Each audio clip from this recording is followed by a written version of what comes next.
21 muertos, de ellos 6 calcinados, 2 niños ametrallados cuando querían salir de una casa, 12 fusilados sumarísimamente a la puerta de 6 dedos, otros 2 obreros previamente muertos por la Guardia Civil. Esta es la tragedia de Casas Viejas.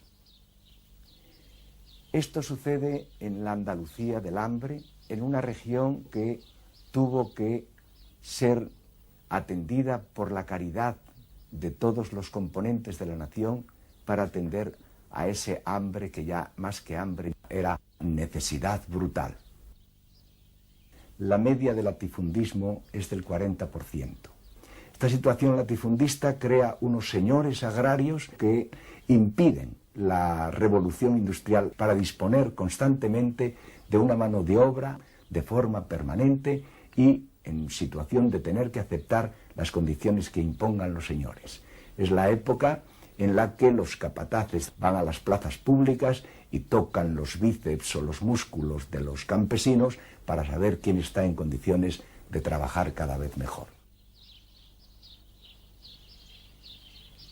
Esta es la ruina que han vivido. Sí, puede ser, este es Antonito y esta es la hija María. Los jornales eran el mínimo de 5,50 y el máximo de 11,50. Y como un dato que pueda justificar el levantamiento de Casas Viejas, está el hecho de que el pan había subido un 40% entre 1931 y 1933. Un testimonio recogido por Solidaridad Obrera de los propios hombres de Casas Viejas, mandada al Comité Regional. El paro obrero es cada vez mayor, elevándose el número de parados en los 2 pueblos al millar.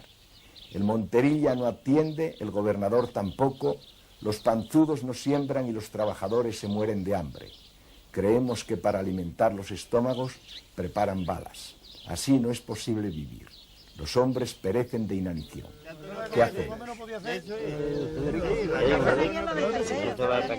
Se casó con otro hombre después de eso, pero a la que mataron fue a María Silva, la que se escapó de la choza. Esa es la libertaria, ¿no? La libertaria. Este es el único documento que queda concretamente en Andalucía y en Paterna de Ribera, en memoria de lo que fue María Silva la libertaria y Miguel Pérez Cordón, mis padres. Y por esta calle que estamos en estos momentos es por donde él escapa hacia el Cañuelo y ella la detiene, de donde ya nunca más hemos sabido de ninguno de los dos. La España de finales de 1932 parecía que al fin iba a conocer la consolidación de la República burguesa. La actividad legislativa, sobre todo la aprobación de la ley de reforma agraria, así como la amplia aceptación de los intelectuales y el eco que al fin conseguía la República Española en los países avanzados europeos, dejaban entrever que al fin nuestro país se podía alinear democráticamente en un régimen republicano con el resto de los países democráticos occidentales.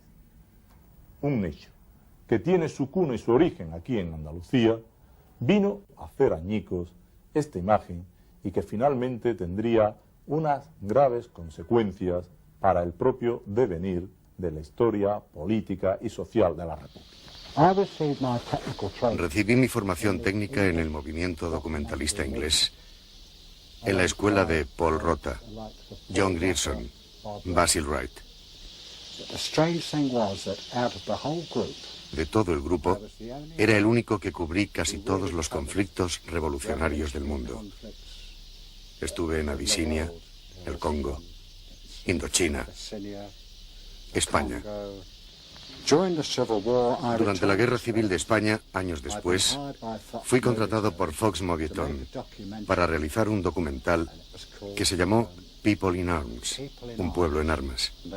Les pareció demasiado rojo, demasiado políticamente de izquierda.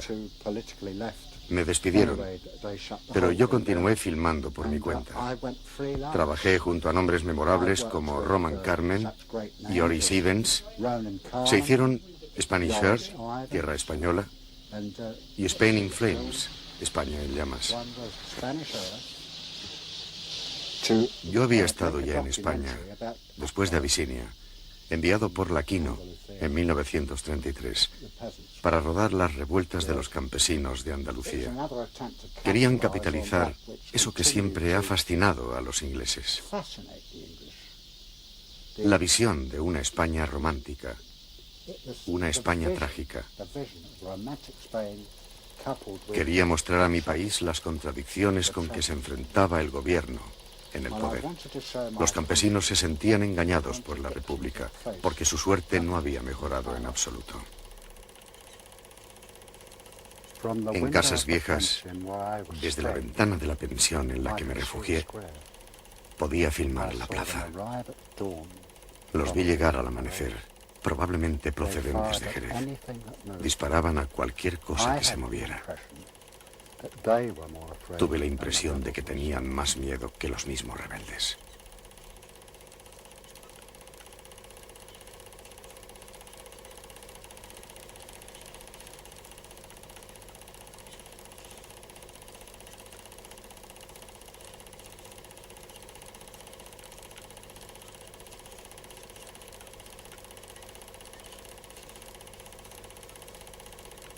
Ayer en esa calle ahí, el cuartel de estaba ahí. Y allí había un guardia y ahí le pegaron un tiro y lo mataron. Porque aquí lo mataron en la calle a nadie, nada más que a este. Los demás fueron sacados de sus casas. Por la noche, cuando mi novio se fue, pues nos acostamos. Y para la madrugada empezaron a cantar y a decir viva el comunismo, viva el comunismo. Y mi hermana y yo estábamos acostados y mi hermana llorando muchísimo. Y por la mañana, cuando me levanté, lo primero que hice es asomarme a la puerta de la calle y al primero que vi fue a mi novia con una corbata colorada puesta y una escopeta en la mano y le digo, chiquillo, quítate eso que yo no te veo. Aquella noche sabía que algo iba a pasar. Ayer en el sindicato de aquí arriba, de ahí, allí veían unos pocos, llevo muchos días, con ese que mataron de 6 dedos. Y había unas cajas de pistolas, unas pocas, y cantando unos himnos de comunismo. Y estuve todo el día en mi casa, hasta que una vecina mía me llamó por la ventana y Juan Cabeza, cuando sintió el tiroteo, salió para afuera. Le pegaron un tiro y lo dejaron en el patio, que parece que lo estoy viendo todavía, panza arriba allí pegando la mente. Y allí en mi casa era una choza así, de techumbre, y la pobrecita de mi madre, asustadita perdida, entraban las balas por un lado y salían por el otro, y allí chum, chum, chum. Y yo no había sentido nunca un tiroteo, y adentro del pueblo menos, asustado. Y mamá, ¿eso qué es?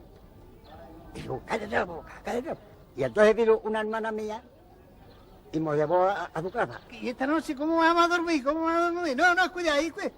Cogió los trastes aquellos de las camas, los extendió allí, quietecito, sin moverse. Allí no se podía poner ni las manos así porque le daban las balas. Mis cuñados, mi hermana, mi sobrino y todos sentaditos en la cama, no que asustaditos, escuchando los tiros. Y por la ventana tiraron un tiro y a un guardia quedó cerca de la puerta. Y ya idearon ellos de rociar la casa de Saideo y meterle fuego. Ahí llevaron uno que lo esposaron, lo llevaron a la casa, a la sopa, y allí lo metieron y allí murió quemado también. Y en el cementerio, allí estaban los muertos todos tendidos para arriba, allí estaba una Mariana Casares, estaba tendida, y estaba yo un pañuelo que llevaba porque estaba con el culo al aire y todo. Y un pañuelo que llevaba se lo puse yo para que no la vieran, todos tendidos allí panza arriba. Y allí estaba ese que mataron ahí cogiendo la leña, allí estaba metido en unas parihuelas, encogido allí, en medio del cementerio, allí esperando ver lo que se hacían con él. Apenas proclamada la Segunda República Española, un agudo y al mismo tiempo sinuoso escritor soviético, Ilya Ehrenburg, publica un libro, su libro, de reportajes que se llama España, República de Trabajadores. Es un testimonio en realidad del interés estalinista por lo que ocurre en unas tierras en las que las convulsiones revolucionarias están a flor de piel. No es extraño que los cineastas soviéticos, fuertemente cautivados por el cine ojo, dentro de aquel movimiento que se llamó Kinox, dirigían su mirada a España. Boris Suniatkos, acompañado del operador Arbatov y con el guionista Peruchov, viajan por tierras andaluzas en los primeros días del año 1933. Así, intentando husmear cinematográficamente los movimientos campesinos anarcosindicalistas de la época, les llega a Sevilla la noticia de la revuelta de Casas Viejas. Convencidos de que aquella revuelta era una confirmación del texto tan popular de Ehrenburg, toma la decisión de visitar y captar todo lo posible la pequeña aldea vecina de Mediasidonia. Lo que captan cinematográficamente es estremecedor. La ingenuidad de un grupo de hambrientos que creyeron que con su rebeldía iniciaban no solo la revolución social, sino la implantación del comunismo libertario en España, terminó en una matanza indiscriminada, preludio de la guerra civil que 3 años más tarde iba a desollar la piel de España. En 1982 llegaron a nuestras manos unas cajas oxidadas y cubiertas de etiquetas con caracteres cirílicos. Las había encontrado un divisionario azul en una aldea rusa cercana a Moscú llamada Biokov. El divisionario falangista y gran conocedor del cine depositó las cajas en los archivos de un conocido sindicalista. No todo el nitrato pudo salvarse, pero las imágenes reales, conservadas por vez primera, pueden exhibirse hoy con todo el dramatismo que contienen, ese que nace de la desesperación hambruna, que se desarrolla en una España irreal, España donde las utopías finalizan siempre en tragedias y en las que una vez más los represores de entonces, en nombre de la República, terminan por ser los sublevados de 1936.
el ojo de la cámara,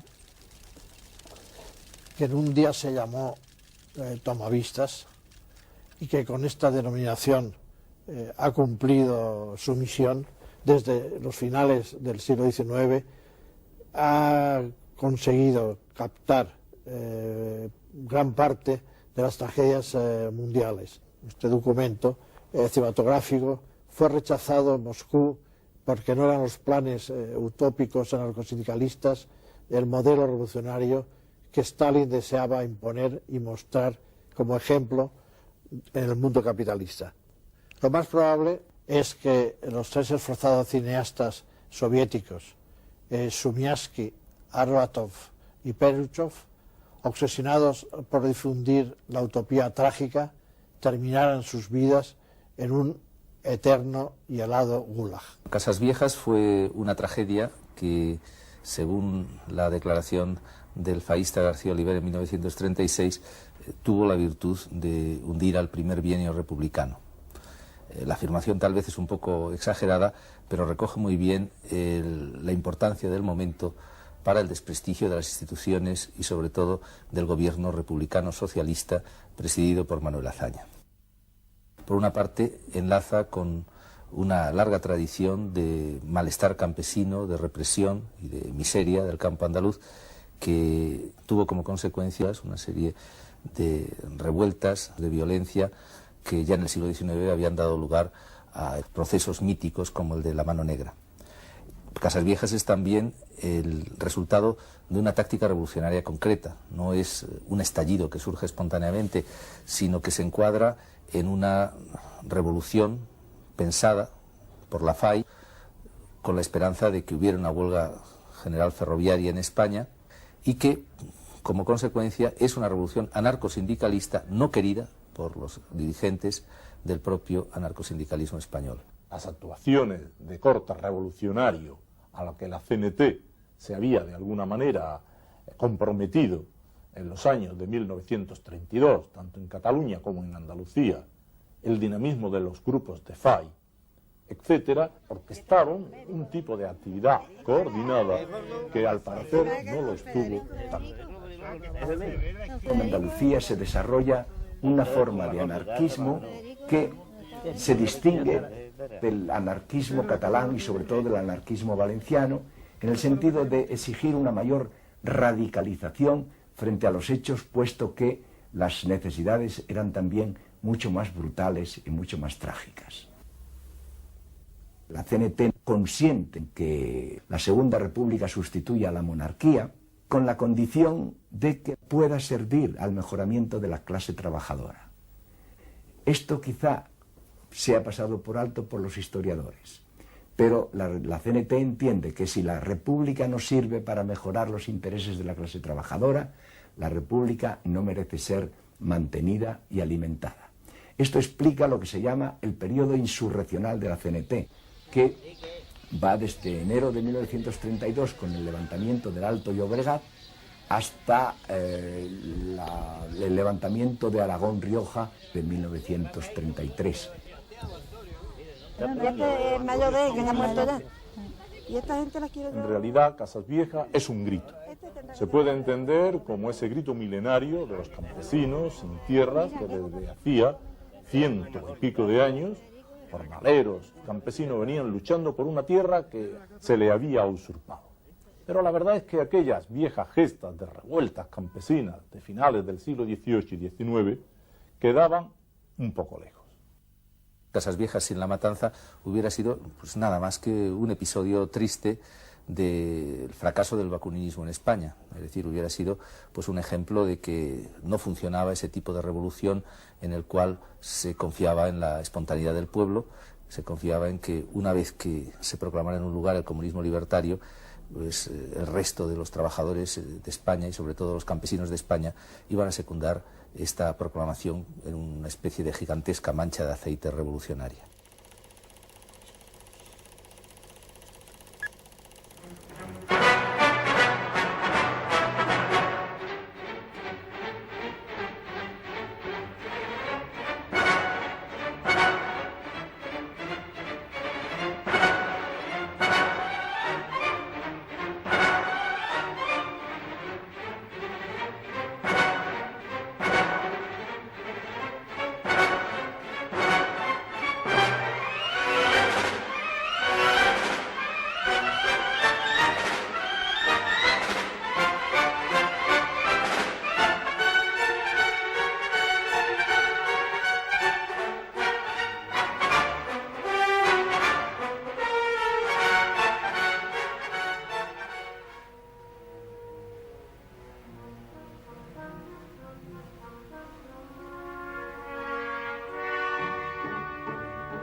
Esa misma noche había sabido de la existencia del viejo Seis Dedos, un campesino de edad avanzada, muy respetado en el pueblo.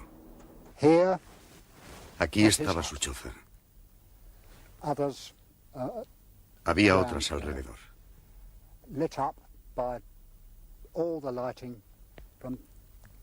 Iluminadas por las luces de la Guardia Civil desde ahí enfrente. Y empezaron a disparar. Bang, bang, bang. Y sobrevivieron no sé cómo. En mi opinión, era un hombre muy valiente. Y también bastante loco, porque se trajo a su mujer y a sus hijos a la choza, desde la que desafió a toda una compañía de la Guardia Civil. Los desafió durante mucho tiempo. No me explicaba cómo lograban sobrevivir. Y además, en esta demostración de fuerza, la Guardia Civil utilizaba ametralladoras y lanzaba granadas. Actuaban como si se tratara de combatir a un gran ejército, a un enemigo con un enorme ejército. Fue terrible. Terrible. Entre la oscuridad, intenté protegerme por aquí medio escondido. No podía acercarme más. Fue una noche especialmente fría, que parecía no terminar nunca. Una verdadera pesadilla. Cuando amaneció, desde por aquí, frente a la choza, los guardias civiles empezaron a arrojarles antorchas encendidas. De pronto todo ardía. A nadie le importaba que allí dentro estuvieran aquellas gentes desesperadas. El viejo, la mujer, el marido y los hijos. Me deslicé hasta este olivo. Recuerdo que me temblaban las manos. La cámara temblaba también, pero yo quería rodarlo para que hubiera un testimonio. Sabía que por encima de todo era mi obligación. Simplemente debía hacerlo. Poco después, la Guardia Civil volvió a aparecer, trayendo con ellos algunos campesinos con las manos atadas. Los colocaron delante de donde estaba la choza ardiendo, y de repente hubo una lluvia de disparos y gritos, sin que aquellos pobres diablos tuvieran oportunidad de enterarse de lo que estaba sucediendo. Fue algo terrible. No puedo seguir hablando de esto.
He sido arrestado muchas veces durante mi vida de cameraman, metido en la boca del lobo de casi todas las guerras y conflictos revolucionarios, de todas las clases e ideologías.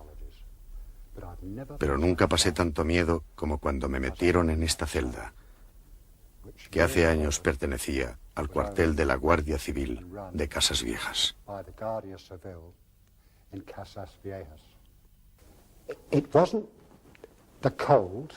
No era el frío, no era el hambre, o el hecho de tenerme encerrado entre aquellos pobres campesinos que no podían entender una palabra de lo que yo dijera.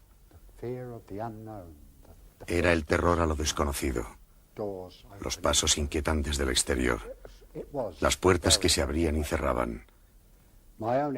Mi única esperanza en aquel momento era la de que me llevaran ante un juez de Jerez.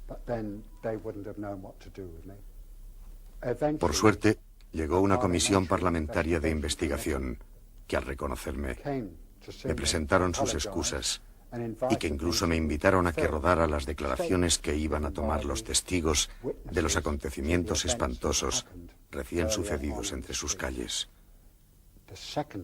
Me quedaba un rollo de película cargado en la cámara antes de ser detenido. Lo rodado anteriormente me había dado tiempo a esconderlo cerca de la choza de 6 dedos. Cuando me descubrieron los guardias, no supieron abrir la cámara, con lo que tuve mucha suerte, y más tarde pude utilizar la película cargada para rodar las declaraciones de los testigos.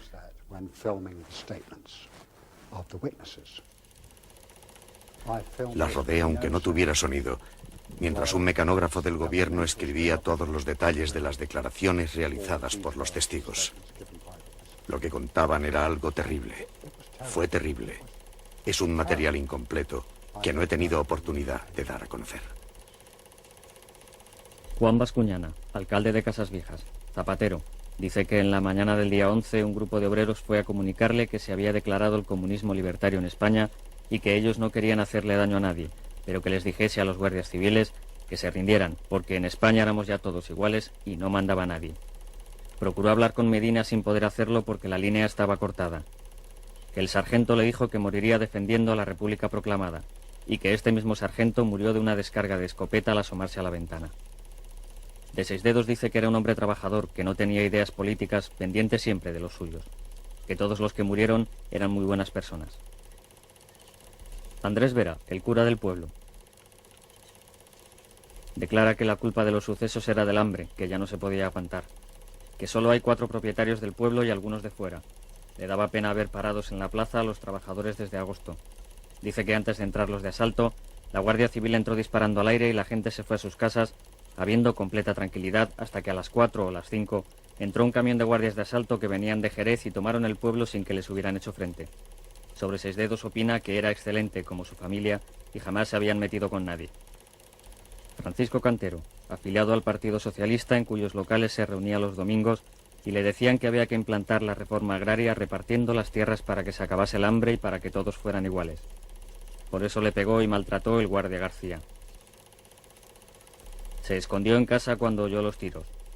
A su hijo Juan lo sacaron los de asalto y enseguida escuchó la descarga en la choza de 6 dedos. Dolores Benítez, 48 años. Tengo 7 hijos, digo 5, que 2 me los han matado. Se acostaron juntos en la cama de mi madre. Estábamos acostados mi marido y yo en la otra cama. Por las rendijas de la puerta se veían los resplandores del fuego de la choza de 6 dedos. Nos preparamos por si iban a arder todas las chozas. Se oía la ametralladora. Se vistieron con miedo a encender la lumbre. A las 7, mi marido fue a recoger una burra que había dejado en el corral para librarla de los tiros. Por eso se salvó de que le mataran también a él. Ya de día entraron varios guardias. Que se levanten y salgan fuera. Se llevaron a Juan, de 22 años, y a Manuel, de 21. Ella quiso seguirles, pero un guardia la increpó. Si no vuelve usted atrás, le soltamos una descarga. Que oyó decir, con estos ya hay bastantes. Oí una descarga y fui corriendo. En la corraliza estaban los 2 tirados uno sobre el otro, llenos de heridas. No había ni donde darles un beso. Un reguero de sangre que no había donde poner los pies. Al dolor se le perdió el mundo de vista. A ver quién se atreve a negarme esto. Que no me pongan delante de quienes me los mataron. Sebastiana Reyes, 38 años, 5 hijos. Que su marido Manuel Benítez estaba malo y de poco ánimo, levantado con los suyos en silencio cuando aparecieron 3 guardias. ¿Qué hace usted? Ya ve, estar con los míos. Le encontraron una escopeta vieja de cuando había sido guardia de campo que no disparaba. Pero si no ha disparado desde hace 10 años. Que un guardia civil intervino a su favor ante el oficial. Tengo órdenes terminantes. Tuvieron que ayudarle a salir y lo sentaron en un pollo de tierra. Los hijos se le colgaban del cuello llorando. Un guardia. No lloréis, nenes, que no le hacemos nada a papá. Manuel andaba con dificultad de estar 3 días en la cama y tenían que sostenerle por las axilas. Un guardia civil le dijo al oficial que estaba malo, pero este no dijo más que «fuego». Antonio Lara Jiménez, barbero. No manifestó sino que entre el temor de todos los vecinos de Casas Viejas, él se prestó a levantar los cadáveres del montón que lo componían. Requerido por el juez, fui levantándolos. A su lado no había armas. Era un verdadero río de sangre. Separado del grupo estaba el cadáver de Manuel Alago, que aún tenía ardiendo las ropas por el vientre y se ordenó que fueran apagadas. En el interior de la choza, que aún ardía, se veía un montón de huesos humanos y al final un cráneo ya pelado. Todos tenían volada la bóveda del cráneo como de un disparo de gracia a bocajarro y varias heridas de bala. María Cruz García, 43 años, 11 hijos. Le mataron al único que ayudaba a su padre. Lo sacaron los de asalto de la casa del abuelo con otro joven a las claras del día. Vino a decírselo su cuñada Isabel. Nos lo han matado. Los vio en el corralito de 6 dedos tiraditos de espalda, que había ríos de sangre que se comían los perros. Que los mataron de un modo criminal. Que solo le pedí a Dios que haga con ellos lo mismo que han hecho con el hijo de mi alma. Que estaban como parvos tiraditos en el suelo. Que iban 2 guardias civiles acompañando a los guardias de asalto para que sacaran a los que ellos decían. Encarnación Ruiz. Mi Manuel estaba enfermo. No estaba asociado con los anarquistas y no había tenido nunca un arma, pero no le sirvió de nada cuando por la mañana vinieron los de asalto apuntándonos con los fusiles. Les enseñé la cama aún calentita como prueba de que no se había metido en nada. Eché tras ellos llorando. Uno sacó la pistola y me la puso en el pecho. Márchate o... Me dieron un palo muy fuerte. Caí al suelo diciéndole que estaba embarazada. Lo arrastraron por los pies hasta la calle. Se hincharon con él a culatazos. Echaba sangre por todas partes. A lo lejos vi cómo lo tiraban al alto y lo dejaban caer contra el suelo. Me lo mataron de una paliza y lo echaron al fuego. No he podido abrazarle. Me lo han matado. Estaba sentadito en una silla. Le estaba haciendo una tacita de café porque estaba malo. Se lo llevaron tirando todos los muebles. María Villanueva, que estaba con su niño Juan. Aclara que para una madre un hijo es siempre un niño. Que llegaron una multitud de guardias en tropel diciendo «¡Hombres afuera!», que salieron el padre y el hijo con los brazos contra el cielo. Un guardia con el cañón de la escopeta le volcó la cama, que a su niño se lo llevaron al matadero y allí lo dejaron muerto, que con su pena, al verlo, cayó al suelo y allí la recogieron. Tengo el corazón destrozado, no sé si podré vivir. Juanillo era un buenazo, un inocente, casi tonto por demasiado bueno. Todos los del pueblo lo saben. Esta hija mía me cogió a la fuerza para que no le siguiera. Lo mataron como quien mata a un gato.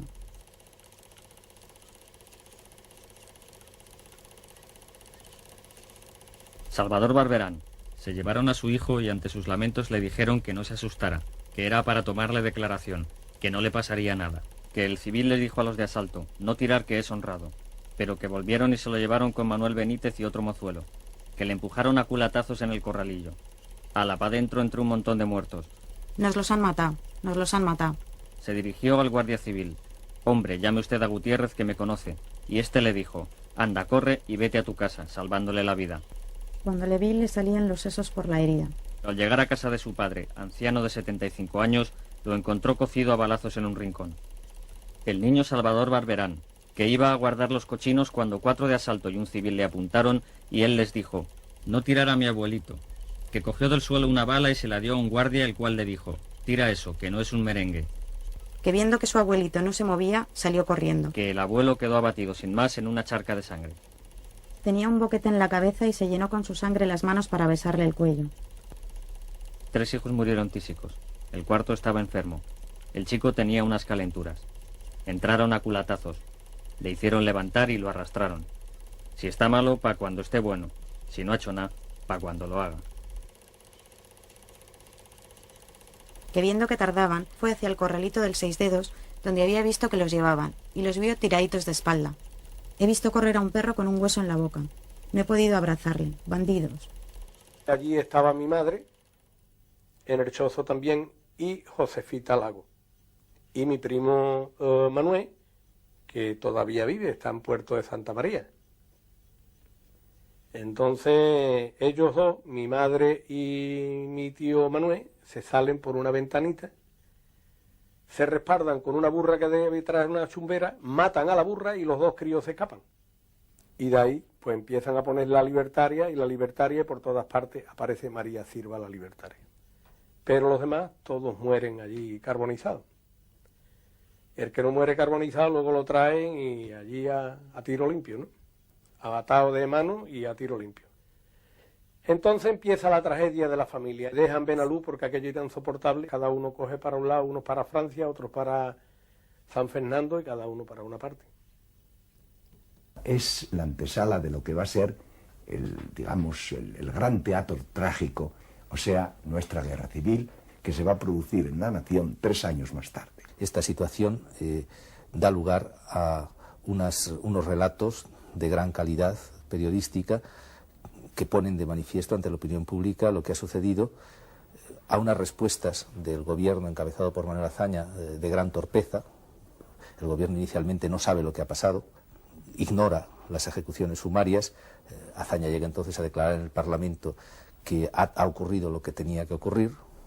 Los republicanos socialistas se niegan a que haya una comisión parlamentaria que luego tendrán que aceptar y propugnar, y como resultado es que se produce un giro profundo hacia favorable a la derecha en la situación política española, y el gobierno republicano socialista pues se encuentra encerrado en la tremenda contradicción de haber sido responsable, siquiera por omisión, siquiera por falta de control de las fuerzas de orden público, de una matanza totalmente incompatible con el espíritu de la Constitución republicana. La CNT y sobre todo la FAI hizo responsable de lo ocurrido y de la represión posterior a Azaña. A partir de este momento, entre la crítica feroz por colaboracionismo llevado a otros partidos de izquierda, la negativa absoluta y total en participar en cualquier actividad republicana, el mantener el radicalismo revolucionario, que se acentuaría más aún en el año siguiente, del 34, y la explotación